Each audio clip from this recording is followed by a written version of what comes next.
This is Audible. This is Jerry Hicks, and this is the book Ask and It Is Given, The Teachings of Abraham by Esther and Jerry Hicks. We are Abraham.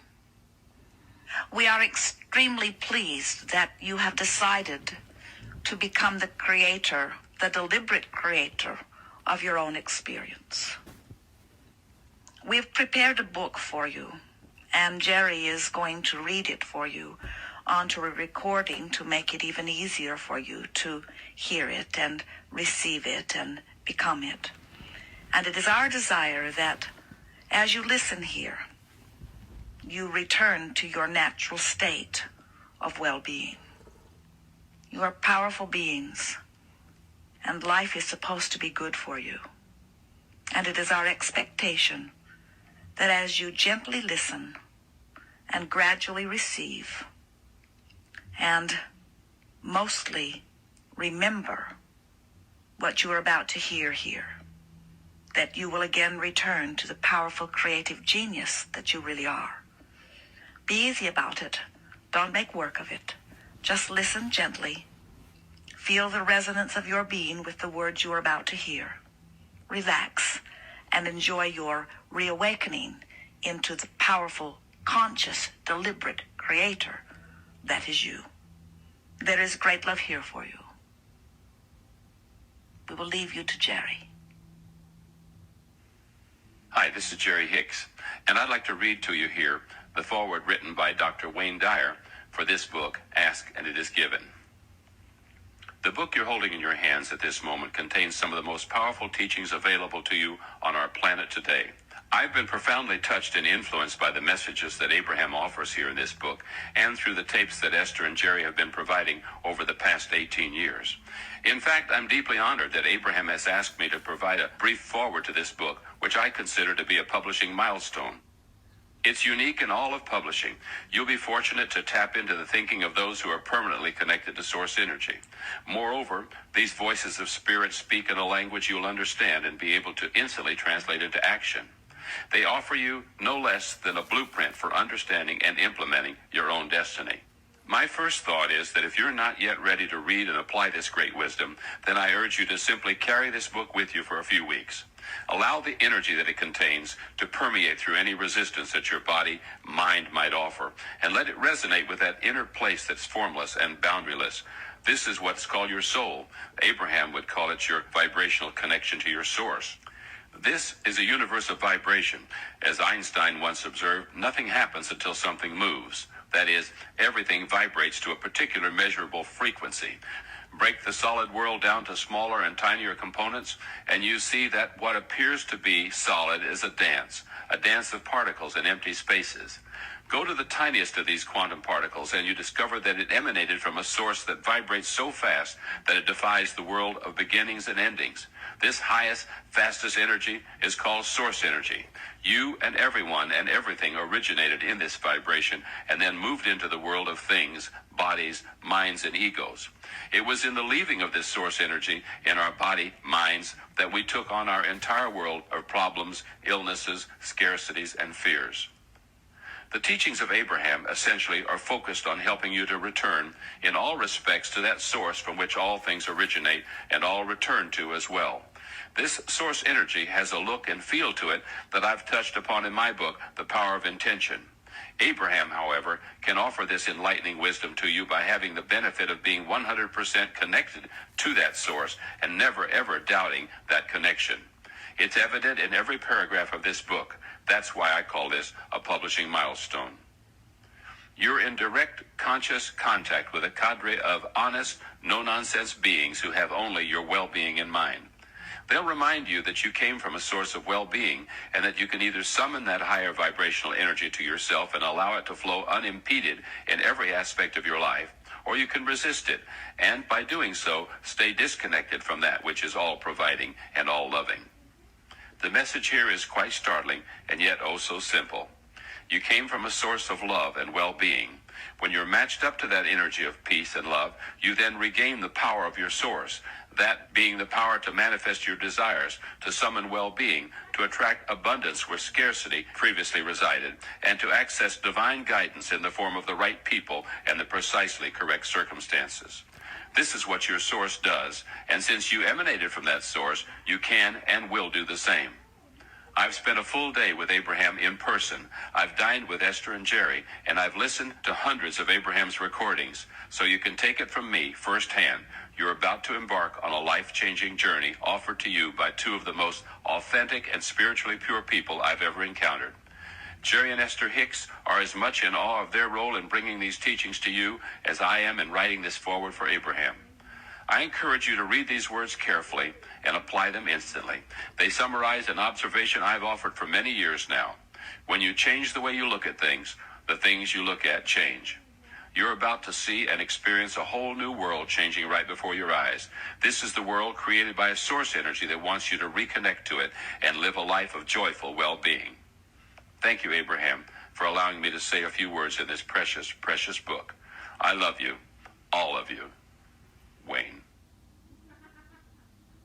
Hi, this is Jerry Hicks. Sunlight is beginning to spill across the Malibu coastline as I begin this preface, and the deep indigo tint of the Pacific Ocean at this time of the morning seems to match the depth of pleasure I'm feeling as I'm imagining the value you're about to receive from the revelations within this book. Ask and It Is Given is certainly a book about our asking being answered by all that is, but it's primarily about how whatever we're asking for is being given to us. And it's also the first book to ever, in such clear terminology, give us the simple, practical formula for how to ask for and then how to receive whatever we want to be, do, or have. Decades ago, while searching for plausible answers to my never-ending quest to know what it was all about, I discovered the word ineffable, meaning incapable of being expressed in words. Ineffable coincided with a conclusion I had formed relative to it. I had decided that the closer we get to knowing the non-physical, the fewer words we have for clearly expressing it. And so, any state of complete knowing would also therefore be a state of ineffability. In other words, at this point in our time-space reality, the non-physical cannot be clearly expressed with physical words. Throughout our physical history, we've evolved to, through, and into billions of philosophies, religions, opinions, and beliefs. Yet with the billions upon billions of thinkers thinking, concluding, and passing their beliefs on to the next generations, we have not, at least not in any words we can agree on, found physical words to express the non-physical. Recorded history has retained some form of documentation of but a few of the many beings who have consciously communicated with non-physical intelligence. Some were revered, while some were damned by others. Most, however, who have been conscious of personal communication with the non-physical, perhaps in fear of being damned or even being institutionalized, have decided to go and tell no one about their revelations. Moses, Jesus, Muhammad, Joan of Arc, Joseph Smith, to name but a few of those better known to the English-speaking world, were each outspoken recipients of non-physical intelligence, most of whom met with quite untimely and horrible physical ends. And so, although each of us is directly receiving some form of non-physical guidance, only a few receive blocks of non-physical thought that are clear enough to be translated into our physical words. And of those few, fewer still are willing to disclose their experience to others. I remind you of this information as a preface to what you're about to read, for my wife, Esther, is one of those rare persons who can, at will, relax her conscious mind enough to allow the reception of non-physical answers to whatever is asked. Somehow, Esther receives blocks of thought, not words, and just as a Spanish-English translator would hear a thought projected into Spanish words and then translate the thought, not the actual words, back into English words, Esther instantly translates the non-physical thought into its closest physical English word equivalent. Please note that since there aren't always physical English words to perfectly express the non-physical thought that Esther receives, she sometimes forms new combinations of words, as well as using standard words in new ways, for example, capitalizing them when normally they would not be, in order to express new ways of looking at life. And for that reason, we've created a brief glossary at the back of this book in order to clarify our uncommon usage of some common words. In other words, there's the common term well-being, meaning the state of being happy, healthy, or prosperous. But the basis of Abraham's uncommon philosophy is translated into English as well-being. It's about the broader, universal, non-physical well-being that flows naturally to all of us unless we do something to pinch it off. Also, within the text, we will initially put into quotation marks any coined words that you wouldn't find in any dictionary, but whose meanings are obvious, such as overwhelmment or endedness. Since 1986, Esther and I have traveled to about 50 cities a year presenting workshops, and any of the attendees can discuss or pose questions on whatever subject they want to talk about. No subjects are off limits. People have come by the thousands, from different ethnic groups, from different walks of life, from different philosophical backgrounds, all wanting to improve life in some way, either directly for themselves or indirectly by assisting others. And to those thousands who have asked for more, the answers have been given through Esther Hicks from Non-Physical Intelligence. And so, in response to the asking by those like you who want to know more, this philosophy of well-being has evolved into the creation of this book. At the heart of these teachings is the most powerful law of the universe, the law of attraction. Over the past decade, we've published much of Abraham's teachings in our quarterly journal. It's called The Science of Deliberate Creation, which has highlighted the newest perspectives gleaned from questions posed by the attendees of our Art of Allowing workshops. As such, this philosophy is continually evolving as more of you bring to our attention your newest questions and perspectives. This book offers you a hands-on course in spiritual practicality. It's a how-to book in the broadest sense of the term, that is, how to be, do, or have anything that pleases you. This book also teaches you how not to be, do, or have anything that displeases you. An Introduction to Abraham by Esther Hicks. She speaks with spirits, our friends said. She'll be here next week and you can make an appointment with her and ask anything you like. That's about the last thing on this earth I would want to do, I thought. But at the same time, I heard my husband Jerry saying, we really would like to make an appointment. How do we go about doing that? That was in 1984. And in the 4 years that we'd been married, we'd never had an argument or even exchanged cross words. We were two joyous people living happily ever after with each other and compatible on nearly every subject that came up. The only discomfort I ever felt was when Jerry would entertain friends with one of his stories from 20 years earlier, relating his experiences with the Ouija board. If we were at a restaurant or some other public place, when I sensed one of those stories coming on, I would politely, or sometimes not so politely, excuse myself and retreat to the ladies' room or sit in the bar or take a walk to the car until I believed that sufficient time had passed and that the account would be over. Happily, Jerry eventually stopped telling those stories when I was around. I wasn't what you would call a religious girl, but I attended enough Sunday school classes to develop a very strong fear of evil and the devil. Thinking back, I'm not really sure if our Sunday school teachers had actually devoted a greater proportion of our classes to teaching us to fear the devil, or if that's simply what stood out in my mind, but that is, for the most part, what I remember from those years. So, as I'd been taught, I carefully avoided anything that could possibly have any connection to the devil. One time when I was a young woman, I was sitting in a drive-in theater, and I happened to look out the back window of the car at the other movie screen, and I saw a horrible scene from The Exorcist, a movie that I'd purposely avoided seeing. And what I saw without hearing the sound affected me so strongly that I had nightmares for weeks. Her name is Sheila, our friend told Jerry. I'll make the appointment for you and let you know. Jerry spent the next few days writing down his questions. He said he had some he'd saved up since he was a small child. I didn't make a list. Instead, I struggled with the idea of going at all. As we pulled into the driveway of a beautiful house in the heart of Phoenix, Arizona, I remember thinking, what am I getting myself into? We walked up to the front door, and a very nice woman greeted us and showed us into a lovely living room where we could wait for our scheduled appointment. The house was large, simply but beautifully furnished, and very quiet. I remember feeling a sort of reverence, like being in a church. Then a big door opened and two pretty women dressed in fresh, brightly colored cotton blouses and skirts entered the room. Apparently, we were the first appointment after lunch. Both women looked happy and refreshed, and I felt myself relax a little bit. Maybe this wasn't going to be so weird after all. Soon, we were invited into a lovely bedroom where 3 chairs were situated near the foot of the bed. Sheila was sitting on the edge of the bed, and her assistant sat on one of the chairs with a small tape recorder on the table beside her. Jerry and I sat in the other 2 chairs, and I braced myself for whatever was about to happen. The assistant explained that Sheila was going to relax and release her consciousness, and then Theo, a non-physical entity, would address us. When that happened, we'd be free to talk about anything we desired.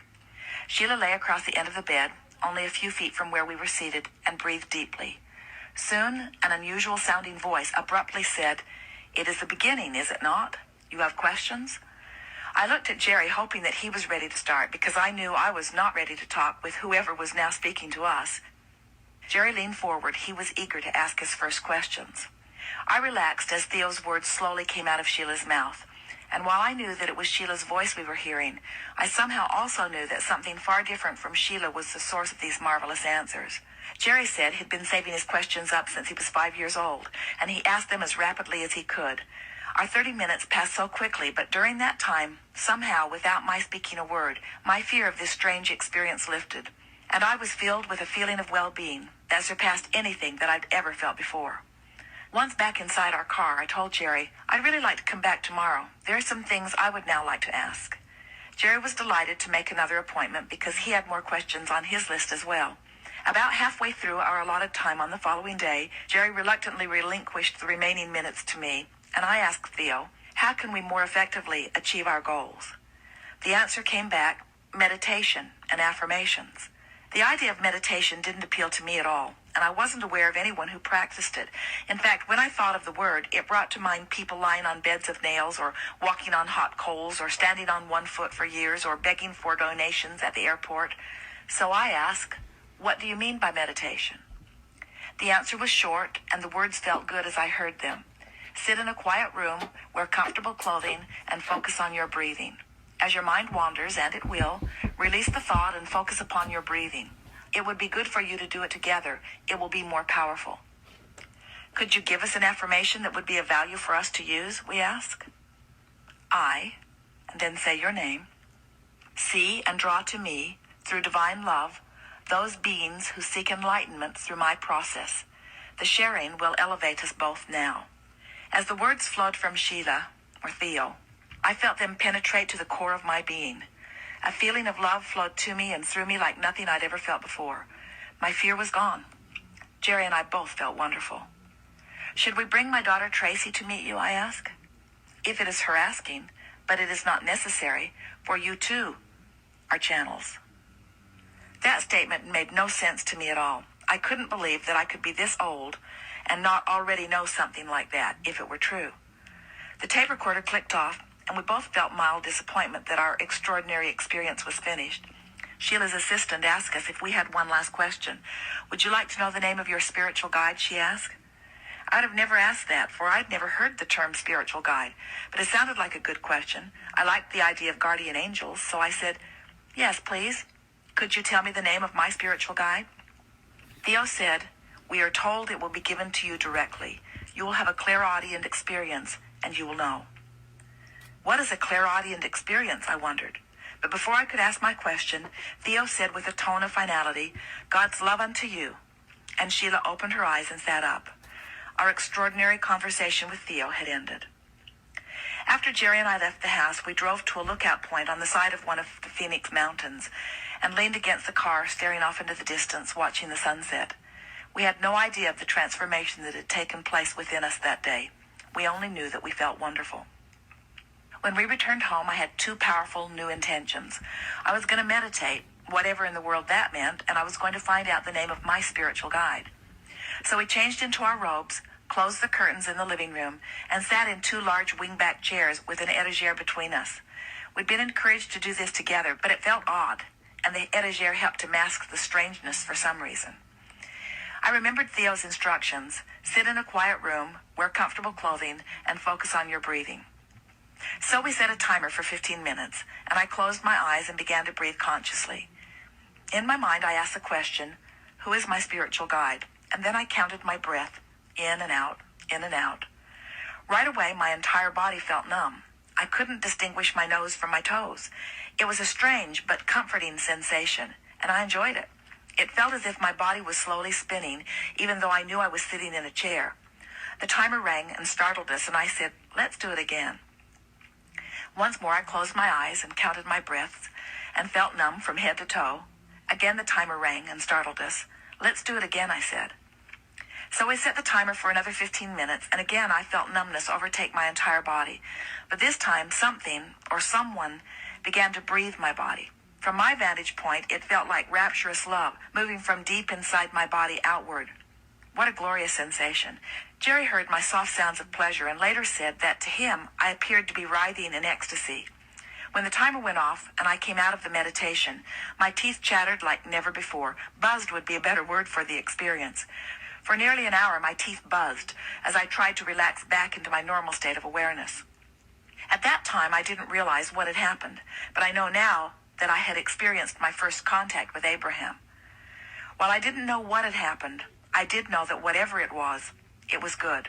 And I wanted it to happen again. So Jerry and I made the decision to meditate every day for 15 minutes. I don't think we missed a day in the next 9 months. I felt the numbness or the feeling of detachment each time, but nothing else extraordinary happened during our meditations.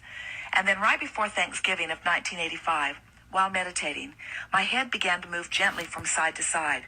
For the next few days during meditation, my head would move in that gentle flowing motion. It was a lovely sensation that sort of felt like flying. And then, on about the third day of this new movement, during meditation, I realized that my head was not randomly moving about, but it was as if my nose was spelling letters in the air. M-N-O-P is what I realized it was. "Jerry," I shouted, "I'm spelling letters with my nose." And with those words, the rapturous feelings returned. Goosebumps covered my body from head to toe as this non-physical energy rippled through my body. Jerry quickly took out his notebook and began writing down the letters as my nose wrote them in the air. "I am Abraham.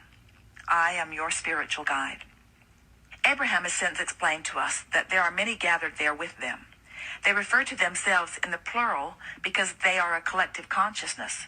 They've explained that in the beginning the words "I am Abraham" were spoken through me only because my expectation for my spiritual guide was singular, but that there are many there with them, speaking, in a sense of the word, with one voice or a consensus of thought. To quote Abraham, Abraham is not a singular consciousness as you feel that you are in your singular bodies. Abraham is a collective consciousness. There is a non-physical stream of consciousness, and as one of you asks a question, there are many, many points of consciousness that are funneling through what feels to be one perspective, because there is, in this case, one human, Esther, who is interpreting or articulating it. So it appears singular to you. We are multidimensional and multifaceted, and certainly multi-consciousness. Abraham has since explained that they are not whispering words into my ears, which I am then repeating for others, but instead, they're offering blocks of thoughts, like radio signals, which I'm receiving at some unconscious level. I then translate those blocks of thought into the physical word equivalent. I hear the words as they're spoken through me, but during the translation process itself, I have no awareness of what is coming, or time for recollection of what has already come. Abraham explained that they had been offering these blocks of thought to me for quite some time, but I was so strictly trying to follow Theo's instructions, which said when your mind wanders and it will release the thoughts and focus on your breathing, that whenever one of these thoughts would begin, I would release it as quickly as possible and focus back upon my breathing. I guess the only way they could get through to me was to spell letters in the air with my nose. Abraham says that those wonderful sensations that rippled through my body when I realized that I was spelling words was the joy that they felt upon my recognition of our conscious connection. Our communication process evolved rapidly over the next few weeks. The spelling of letters in the air with my nose was a very slow process, but Jerry was so excited about this clear and viable source of information that he would often wake me up in the middle of the night to ask Abraham questions. But then, one night, I felt a very strong sensation moving through my arms, hands, and fingers, and my hand began thumping on Jerry's chest as we lay in bed together watching television.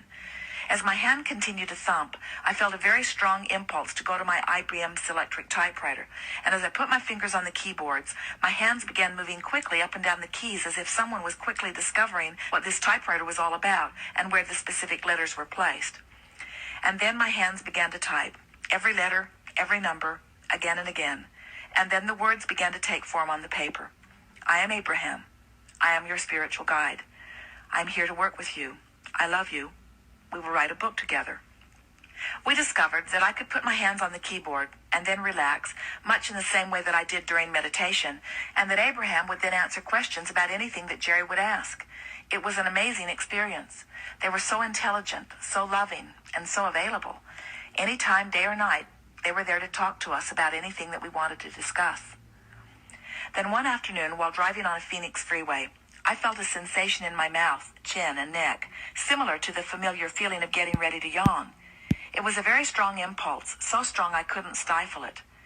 We were rounding a corner between two big trucks, and both of them seemed to be crossing the line into our lane at the same time, and I thought for a moment that they were going to drive right over the top of us. And in that very moment, the first words that Abraham spoke through my mouth burst out. "Take the next exit." We exited the freeway and parked in the lot underneath an overpass, and Jerry and Abraham visited for hours. My eyes were closed tightly. My head moved up and down rhythmically as Abraham answered Jerry's stream of questions. How is it that this wonderful thing has happened to me? At times, as I think about it, I can hardly believe that it's true. It seems like the kind of thing that fairy tales are made of, almost like making a wish as you rub the magic lantern. At other times, it seems like the most natural, logical experience in the world. Sometimes I can barely remember what life was like before Abraham came into our lives. I have, with few exceptions, always been what most would call a happy person. I had a wonderful childhood with no major traumas, and along with two sisters, I was born to kind and loving parents. As I mentioned, Jerry and I had been blissfully married for about 4 years, and I was, in every sense, living happily ever after. I would not have described myself as someone filled with unanswered questions. In fact, I really wasn't asking many questions at all, and I hadn't formulated any strong opinions about much of anything. Jerry, on the other hand, was filled with passionate questions. He was a voracious reader, always looking for tools and techniques that he could pass along to others to help them live more joyous lives. To this day, I've never known anyone who wants more to help others live successful lives. Abraham has explained that the reason why Jerry and I are the perfect combination for doing this work together is because Jerry's powerful desire summoned Abraham, while my absence of opinions, or angst, made me a good receiver for the information that Jerry was summoning. Jerry was so enthusiastic, even in his first interactions with Abraham, because he understood the depth of their wisdom and the clarity of their offering. And throughout all these years, his enthusiasm for Abraham's message hasn't waned in the least. No one in the room ever enjoys what Abraham has to say more than Jerry. In the beginning of our interactions with Abraham, we didn't really understand what was happening, and we had no real way of knowing who Jerry was talking with. But it was still thrilling and amazing and wonderful and weird. It seemed so strange that I was certain that most people I knew wouldn't understand. They probably wouldn't even want to understand. And as a result, I made Jerry promise that he would tell no one about our amazing secret. I guess it's now obvious that Jerry didn't keep that promise, but I'm not sorry about that. There's nothing that either of us would rather do than be in a room filled with people who have things they'd like to discuss with Abraham. What we hear most often from people who meet Abraham through our books, videos, audio series, workshops, or website is, "Thank you for helping me remember what I've somehow always known." And, "This has helped me to tie together all the pieces of truth that I've found along the way. This has helped me to make sense of everything." Abraham doesn't seem interested in forecasting our future as a fortune teller might, although I believe they always know what our future holds. But instead, they're teachers who guide us from wherever we are to wherever we want to be. They've explained to us that it's not their work to decide what we should want, but it is their work to assist us in achieving whatever we desire. In Abraham's words, Abraham is not about guiding anyone toward or away from anything. We want you to make all of your decisions about your desires. Our only desire for you is that you discover the way to achieve your desires. My favorite thing that I've ever heard spoken about Abraham came to us from a teenage boy who had just listened to a recording in which Abraham was addressing some questions that teens had been asking. The boy said, "At first, I didn't believe that Esther was really speaking for Abraham. But when I heard the tape and heard Abraham's answers to these questions, I then knew that Abraham was real, because there was no judgment. I don't believe that any person could be so wise, so fair, and without judgment. For me, this journey with Abraham has been more wonderful than I can find words to explain. I adore this sense of well-being that I've achieved from what I've learned from them. I love how their gentle guidance always leaves me feeling a sense of self-empowerment. I love seeing the lives of so many of our dear friends and new friends improving through the application of what Abraham has taught them. I love having these brilliant and loving beings pop into my head whenever I ask, always ready and willing to assist in our understanding of something." As an aside, several years after our meeting with Sheila and Theo, Jerry looked up the name Theo in our dictionary. The meaning of Theo, he joyously announced to me, is God. How perfect that is. I smile as I reflect back on that wonderful day, which was such an extraordinary turning point for us. There I was, worried about interacting with evil, when I was, in fact, on my way to having a conversation with God. In the early days of our work with Abraham, our audiences wanted us to explain our relationship with Abraham. How did your meeting occur? How do you maintain your relationship? Why did they choose you? What's it like to be the speaker of such profound wisdom? So Jerry and I would spend a few minutes at the beginning of every speaking engagement or radio or television interview, trying our best to satisfy those questions. But I always felt impatient with that part of our presentation.